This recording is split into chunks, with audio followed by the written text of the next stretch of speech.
Tas godi sirbin kulle yaadamako hortee warra daalame asasi isas komme yaadamako argaafan si beellame innullee waanun arguu yaa kormako miilaa kichumuuran baambaanee bergataanee yaa kormako miisan bakaalan sadeetu tuula shiisonee.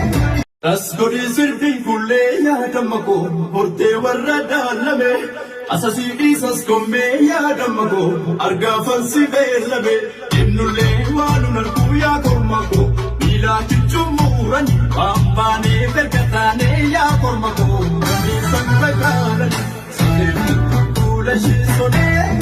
Tas godi sirbin kulle yaadamako hortee warra daalame asasi isas komme yaadamako argaafan si beellame innullee waanun arguu yaa kormako miilaa kichumuuran baambaanee bergataanee yaa kormako miisan bakaalan sadeetu tuula shiisonee. Tas godi sirbin kulle yaadamako hortee warra daalame asasi isas komme yaadamako argaafan si beellame innullee waanun arguu yaa kormako miilaa kichumuuran baambaanee bergataanee yaa kormako miisan bakaalan sadeetu tuula shiisonee.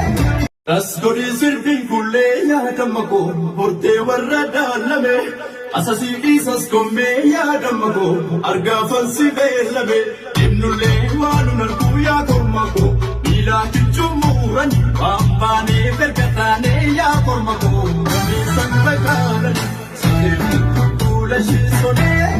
Tas godi sirbin kulle yaadamako hortee warra daalame asasi isas komme yaadamako argaafan si beellame innullee waanun arguu yaa kormako miilaa kichumuuran baambaanee bergataanee yaa kormako miisan bakaalan sadeetu tuula shiisonee.